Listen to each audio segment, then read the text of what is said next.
Una vez finalizada la pretemporada y con el debut en la Copa de la Liga a la vuelta de la esquina, llegó la hora de analizar todo lo que dejó Vélez en enero y cómo quedó parado el equipo de cara a unas temporadas más difíciles de afrontar en los últimos años.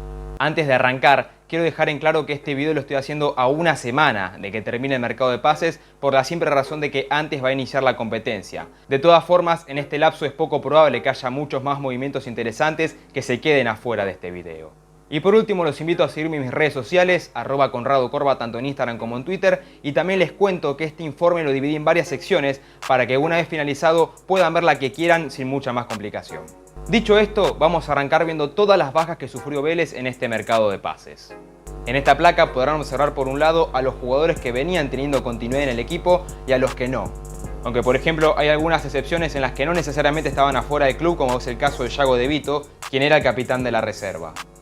Por supuesto que pueden pausar en cualquier momento y ver detenidamente cada uno de los movimientos. Y también otra cosa interesante a remarcar es el pase de Lautaro López, que no fue vendido a un club como tal, sino al City Group, que agrupa varios equipos alrededor del mundo.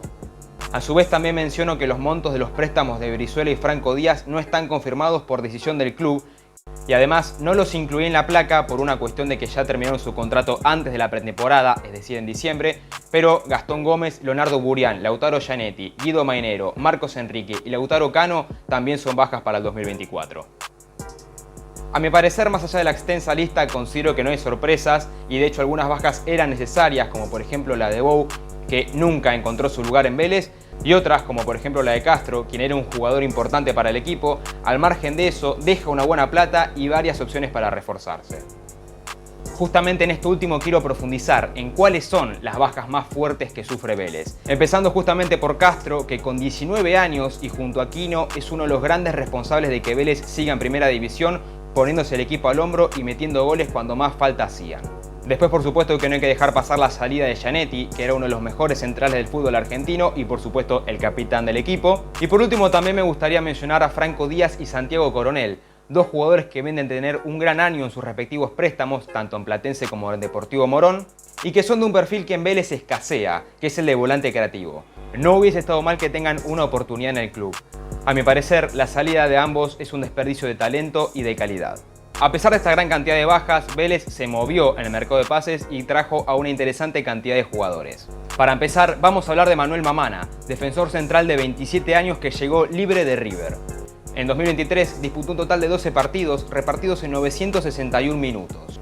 Ese asterisco que hay al bajo de la placa es la cantidad de partidos que se perdió por lesión, lo cuales no son muchos, sino que la verdadera razón por la que no tuvo tanta actividad en 2023 fue por decisión de Martín de Michelis, su anterior director técnico. Mamana obviamente que llega para reemplazar a Gianetti y bajo mi punto de vista había muy pocas mejores opciones que él. Inclusive también se lo puede considerar un salto de calidad porque Mamana en buena forma también es de los mejores centrales del país. Ahora es el turno de hablar de Matías Pellegrini, delantero de 23 años que también llega libre, en este caso de New York City de la MLS. Pellegrini sí que tuvo más continuidad que Mamana en el 2023 con 27 partidos, un gol y una asistencia en 1277 minutos. Por supuesto que el hecho de que no tenga goles es algo que se puede pulir y al igual que Mamana viene para tapar una de las bajas sensibles que sufrió Vélez en este último tiempo, en este caso la de Gianluca Prestiani. De Pellegrini sí se puede marcar como algo negativo que viene de la MLS, que es una liga claramente menor. Sin embargo, en Estudiantes, club en el que surgió y en el que regresó a préstamo en 2022, siempre tuvo grandes actuaciones, por lo que ya se sabe desempeñar de gran manera en el fútbol argentino. El tercer refuerzo que llegó fue Tomás Marchiori, arquero de 28 años procedente de Atlético Tucumán a cambio de 1.200.000 euros. En el 2023, Marchiori atajó 41 partidos en los que obtuvo 18 vallas invictas y recibió 39 goles. Estos datos lo que dejan en evidencia es que Marchiori en la última temporada fue uno de los mejores arqueros del campeonato. Acá sí que vemos un claro salto de calidad, ya que en Vélez ninguno de los dos arqueros que teníamos, es decir, Chila Gómez y Burián, convencieron a la gente. Marchiori no es el único refuerzo en el arco, sino que viene acompañado de un viejo conocido en Vélez, Sebastián Sosa.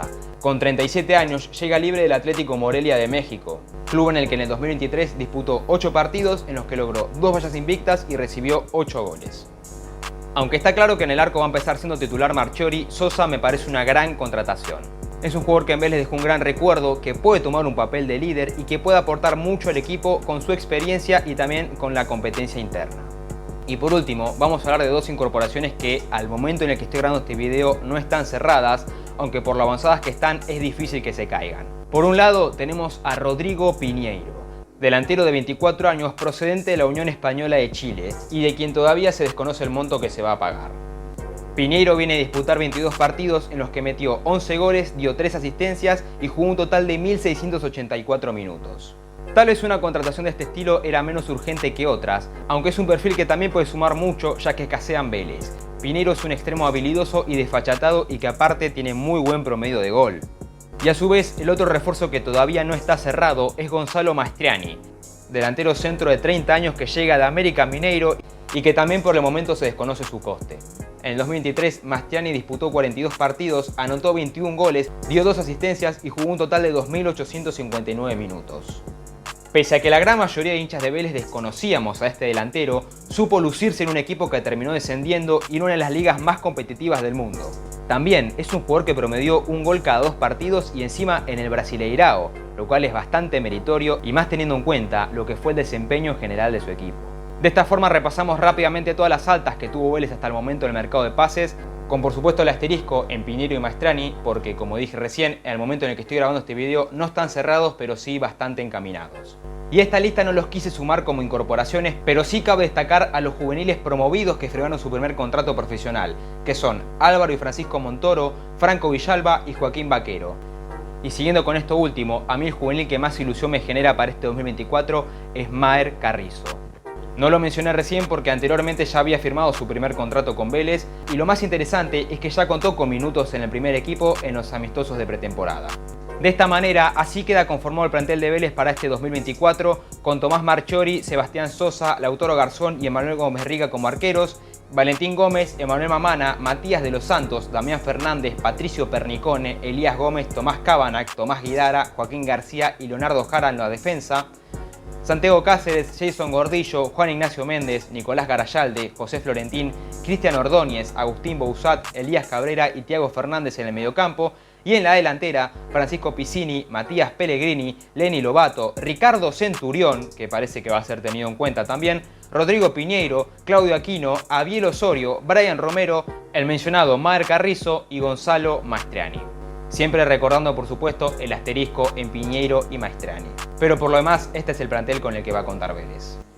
Y me quiero detener en el mediocampo, porque con los nombres que estamos viendo queda en evidencia la poca cantidad de volantes creativos, por lo cual me parecía fundamental que tengan una oportunidad tanto Franco Díaz como Santiago Coronel, como antes les estuve contando. Ahora llegó el momento de hablar de todos los amistosos que disputó Vélez en enero, mencionando los de la serie Río de la Plata y los que no fueron televisados. El primer encuentro fue derrota por 1-0 frente a Cerro en Uruguay, después victoria por 1-0 frente a Newell's, posteriormente goleada 4-1 ante River Plate de Montevideo, después Vélez volvió a ganar, ahora frente a Progreso por 1-0, cerró su gira en Uruguay con una nueva victoria, esta vez por 1-0 ante Belgrano, y una vez de vuelta en Argentina y como último amistoso de preparación, Vélez cayó 1-0 frente a Platense. Los encuentros que fueron televisados por la serie Río de la Plata fueron frente a Cerro, River y Belgrano. Y en este punto de los amistosos me quiero detener más detalladamente porque dejaron varias cosas para remarcar. Para empezar, Vélez parece que continúa con poca claridad y eficacia de cara al arco en proporción a la cantidad de situaciones que genera. Siguiendo con esto y teniendo en cuenta que claramente no es el mismo ritmo en un amistoso que en un partido oficial, también se vio que el equipo sigue sin saber sostener los segundos tiempos. Yéndonos para la defensa, salvo por Valentín Gómez, siguen habiendo demasiados errores y desatenciones. Y justamente alguien en quien quiero profundizar es en Damián Fernández, quien se nota que tiene condiciones, pero todavía también se nota que le hace falta un golpe de horno. En el mediocampo queda claro que Santi Cáceres debe ser el motor de este equipo, aunque ahora mismo no se lo ve en plena forma futbolística, aunque claramente es algo que va a terminar de pulir con el paso del tiempo. Y en la parte de arriba es interesante la rotación de posiciones entre los delanteros. Piscini con libertad y Romero tirado al costado metiéndose por el medio es algo que puede llegar a funcionar y que se vio principalmente en el encuentro frente a Cerro. A su vez, es necesario que justamente Brian Romero juegue acompañado de otro 9, ya que su trabajo sucio le suma mucho al equipo y es fundamental en ese rol. Por su parte, el gran ganador de esta pretemporada fue Lenny Lobato, quien merece muchísimo más lugar en el equipo durante el año y que no lo tuvo en el pasado 2023. A su vez, considero que Piscini, Méndez y Florentín este año tienen que sí o sí dar un paso adelante. Bajo mi punto de vista, considero que a los tres todavía les falta un poco para estar a la altura de lo que es Vélez. Con respecto al esquema a utilizar, considero que lo ideal sería un 4-4-2 o un 4-3-1-2, siempre con doble 9, el cual se adapte a salir de contra y a dominar cuando sea necesario. Y así llegamos a una de las preguntas más interesantes de este video, que es cómo puede llegar a formar y a jugar Vélez en el campeonato según lo visto en la pretemporada. Para esto armé dos equipos. Primero un 4-2-3-1 con Marchiori en el arco, línea de 4 para Jara, Mamana, Valentín Gómez y Elías Gómez, doble 5 para Cáceres y Florentín, Aquino de enganche, por los costados Lobato y Piscini y en la delantera Brian Romero. Este equipo no lo hice con el esquema ideal, sino que está armado según el rodaje de los jugadores en la pretemporada y es más un 11 para arrancar el campeonato y a partir de ahí viendo cómo se aceita cada uno de los jugadores. Y por otro lado tenemos el que para mí es el esquema ideal, un 4-4-2 con nuevamente Marchiori en el arco, la saga defensiva ahora conformada por Joaquín García, Mamana, Valentín Gómez y Elías Gómez, doble 5 de nuevo para Cáceres y Florentín, por los costados Lobato y Aquino y en la delantera, lo que para mí es ideal, un doble 9, Brian Romero junto a Gonzalo Mastriani. Como digo, este es el 11 que mejor le vendría a Vélez, siempre y cuando se den todas las incorporaciones que faltan oficializarse y estén todos los jugadores a disposición. Y finalmente vamos a hablar de las conclusiones, las expectativas y los objetivos que considero que va a tener Vélez este año. Con respecto al plantel, por nombres, Vélez tiene uno de los mejores del país, ya que se mezcla juventud con experiencia y muchísima calidad. Hay que ver por supuesto cómo es que todo eso se refleja en la cancha y cómo lo hace encajar Gustavo Quinteros. Volviendo un poco a los refuerzos, aunque es cierto que la mayoría llegaron para reemplazar alguna pieza que se fue, considero que no hubo ningún bajón de calidad, sino que todo lo contrario en algunas de las posiciones, como por ejemplo en el arquero, en la que sí hubo un gran avance. El objetivo claramente va a ser sumar la mayor cantidad de puntos posibles para salir del fondo de los promedios. Y a partir de ahí, por todo lo que se fue acumulando, Vélez se puede llegar a meter en los cuartos de la Copa de la Liga o tal vez a fin de año en una Copa Internacional. Sin embargo, creo que hay que tener muy presente de dónde viene Vélez y su realidad estructural para no desviarse de la necesidad de sumar puntos. ¿Hay material para lograr los objetivos y salir del fondo de los promedios? Sí. Veremos cómo funciona. Hasta acá el repaso de todo lo que dejó la pretemporada de Vélez. Nuevamente los invito a seguirme en mis redes sociales, @ConradoCorba, tanto en Instagram como en Twitter. Y también a dejar en los comentarios su opinión sobre el trabajo que se hizo en el club hasta ahora y cuáles creen que son los objetivos para este 2024. Muchísimas gracias por ver y nos vemos en la próxima.